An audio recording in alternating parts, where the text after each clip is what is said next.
Salam tout le monde, salam, j'espère que vous allez bien. C'est Yacine. Alors, je vais traiter de divers sujets en fait dans cette vidéo. Je pense qu'il y en aura deux ou trois. Je vais les faire de tête, d'accord? Le premier sujet, il concerne une erreur que j'ai faite concernant pardon, le wa.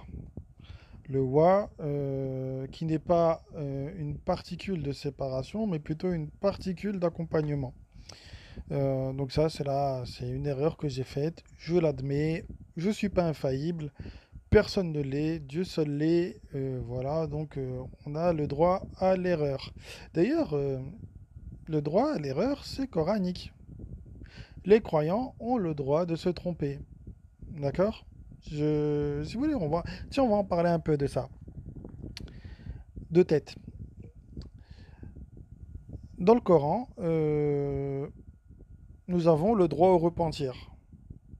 Nous avons le droit au repentir. Pour avoir le droit au repentir, il faut avoir commis une erreur, un péché, une bêtise. Et Allah nous pardonne à partir du moment où on se repent de manière sincère. Donc Allah nous donne le droit à l'erreur. Premier élément. Deuxième élément, deuxième élément, parce que nous sommes dans la recherche. Donc, comme toute personne qui cherche, forcément, des fois, on se trompe. Et moi, je pense que pour présenter les recherches, notamment, Allah a instauré le rite du hajj, du débat. Donc, pour justement voir ce que les autres pensent de ce que l'on présente. Donc le Hajj, voilà, enfin, en tout cas c'est ce que nous faisons quasiment tous les jours. Nous sommes en Hajj tous les jours, nous sommes en débat tous les jours, nous sommes en recherche tous les jours. Voilà, et on se contredit les uns les autres. Voilà, avec des arguments, etc. Et c'est comme ça qu'on avance. Ça, c'est pour la vidéo sur Rasoul. J'ai lu tous les commentaires et effectivement, il y en a pas mal de pertinents qui remettent cette théorie en cause. D'accord? Parce que j'ai bien dit que ça n'était que de la théorie, je n'étais pas affirmatif. Euh, donc il y en a beaucoup qui se sont placés, enfin, c'est pas qu'ils se sont placés, mais qui ont donné des versets qui disent par exemple que le prophète a cru à ce qui était le prophète, pardon, erreur. Le Rasoul a cru à ce qui est descendu sur lui, etc. C'est vrai que ça pose question également, mais il y a aussi un verset qu'on m'a donné hier, où on a deux envoyés de Dieu. Il me semble que c'est Moïse et son frère, Moussa et son frère, qui vont voir Pharaon et qui disent je suis le Rasoul. Donc, c'est encore un sujet qui est en cours d'étude. Et Inch'Allah, Dieu nous donnera la réponse et la clé qui déverrouillera tout ça. Mais pour l'instant, ça n'est que théorique, d'accord? Mais il y a quand même aussi beaucoup d'autres indications, notamment sur la langue arabe, avec le mot mursal, qui est, voilà, mursal, qui a le mot qui porte le risala, le message. Donc c'est pour ça qu'il y a aussi mon interrogation sur le mot rasoul. Ensuite, je tiens tout de même à dire que le Coran nous dit de suivre le millet d'Ibrahim. Et en tout cas, moi, de ce que j'ai compris, le millet d'Ibrahim se situe dans la recherche. C'est-à-dire dans la recherche, dans la remise en question permanente, dans la lecture, etc. Donc voilà, Ibrahim pour moi était musulman, en tout cas il est devenu musulman par la recherche. Nous l'avons dans le Coran, à un moment il pense que le créateur c'est le soleil, il s'est trompé, il pense que c'est la lune, il s'est trompé, après il en conclut que Allah est bien au-dessus de tout cela et tout. Vous voyez que c'est quand même une démarche qui est très scientifique, c'est de l'observation. Euh, Nous avons notamment, enfin je ne sais pas si vous avez suivi avec toute l'histoire du coronavirus, la science est observationnelle. On parle notamment de médecine observationnelle, etc. Bref, je ne vais pas trop rentrer dans les détails, mais en tout cas, euh, on se place dans une démarche scientifique. On émet des théories, on les teste, elles fonctionnent. Alhamdoulilah, elles ne fonctionnent pas, on la fout à la poubelle. C'est comme ça, c'est tout, c'est comme ça. C'est comme ça pour tout. Euh, Ensuite, de quoi je voulais vous parler? Oui, euh, il y en a qui m'ont demandé, oui, pourquoi tu fais pas de vidéos sur un tel ou un tel ou un tel ou un tel. Alors je le dis tout de suite, moi je ne fais pas de vidéos sur les gens. Je fais pas de vidéos sur les gens. Ça m'intéresse pas. Ça m'intéresse pas. Il y en a beaucoup qui me crachent dessus, libre à eux, m'en fous. Mais moi, vous ne me verrez jamais, jamais tirer sur un croyant qui se pose des questions. Jamais.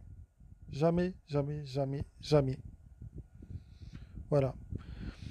La personne, elle peut m'insulter, elle peut dire ce qu'elle veut. Moi, vous ne me verrez pas faire de vidéo pour insulter qui que ce soit. Ou pour dire ouais, non, tu racontes n'importe quoi, etc. Non. Non, non, de manière nerveuse et tout. Non, ça n'est pas ma manière de faire. Moi, je pense que le croyant, il doit avoir une éthique. Il doit avoir une morale. D'accord? Il doit avoir une morale. On expose les choses. On expose les choses. Ceux qui sont d'accord, tant mieux. Ceux qui sont pas d'accord, tant pis. C'est pas grave. C'est pas grave. Ils sont pas d'accord, c'est pas grave. On n'a pas à éprouver de l'hostilité envers eux. Certains vont me dire ouais mais Yacine quand même t'es quand même très virulent avec les imams. Oui je suis virulent avec les imams. Pourquoi? Parce que les imams prennent de l'argent aux gens. Prennent de l'argent aux gens. Ils bénéficient d'une situation qui enfin comment dire, ils ne la méritent pas, cette situation. Ils arnaquent les gens. Regardez le nombre enfin, le fric phénoménal qu'ils ont pompé aux gens.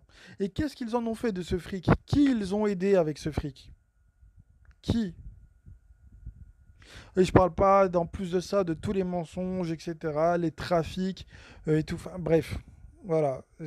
Voilà, ça, c'est réellement comme le Coran nous le demande de s'opposer, d'accord, de faire l'acte de annaha, donc moi ce que j'appelle l'acte d'opposition face au mal.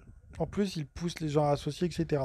Mais vous voyez, je m'acharne pas contre eux, je développe mes choses, etc. Je développe mes idées sur ma chaîne, et c'est tout.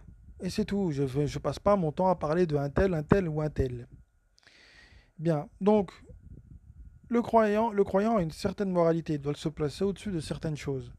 Euh, donc voilà. Donc, il n'y a pas de haine. Moi, personnellement, moi, la haine, j'en ai que faire. Donc voilà. Donc, euh, avoir tort, honnêtement, je vous le dis pour moi, avoir tort, ça fait partie de la réussite. Je vous explique pour toi. Enfin, pourquoi certains vont dire non, mais Yacine, là, il délire. Non, non, je délire pas. C'est en commettant des erreurs qu'on avance. Si j'ai tort ici, c'est pourquoi j'ai tort. Enfin, la raison pour laquelle j'ai tort, je dois en tirer un enseignement. C'est tout. Et cet enseignement-là, c'est une victoire en soi. Tirer un enseignement de ces erreurs, c'est une victoire en soi. J'ai fait une erreur sur le wa, pas de problème. Maintenant, je sais. C'est pas grave. Sur le mot Rasoul, je me trompe. Peut-être, Allahu Alem. Euh, je suis encore en questionnement sur le sujet. Je me serais trompé à la fin, bah, c'est pas grave, j'aurais compris pourquoi je me suis trompé, pourquoi le mot Rasoul veut dire messager, etc. etc. Même quand on, même quand on se trompe, on en tire quelque chose. Se tromper, c'est pas un échec. Se tromper, moi je pense même qu'on tire plus d'enseignements dans l'erreur en se trompant qu'en ayant réussi du premier coup.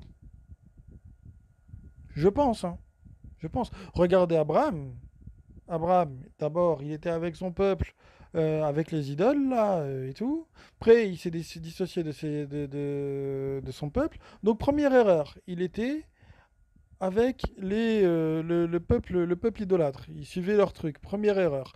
Il se désavoue. Il pense que c'est le soleil. Deuxième erreur.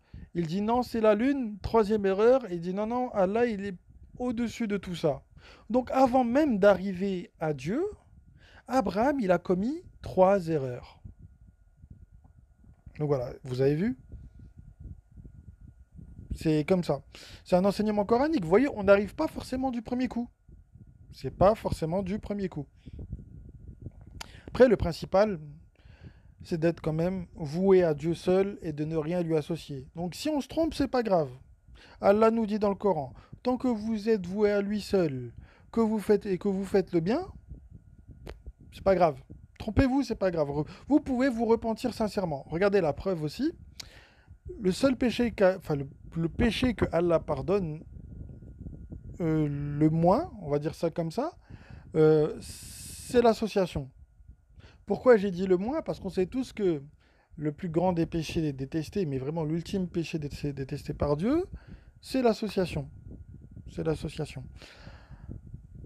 Mais il le pardonne quand même, à condition que tu te repentes sincèrement, que tu reconnaisses avoir été associateur, que tu reconnaisses ton erreur, et que tu te repentes de manière sincère, là, Dieu te pardonne.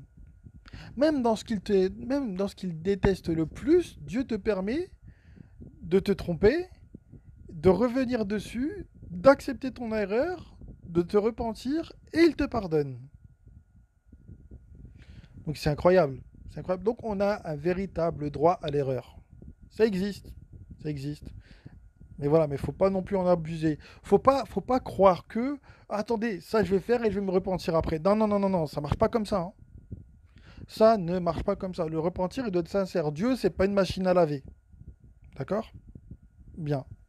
Donc voilà. Je pense avoir tout dit. Sur ce, je vous passe le salam et je vous dis à plus tard. Salam.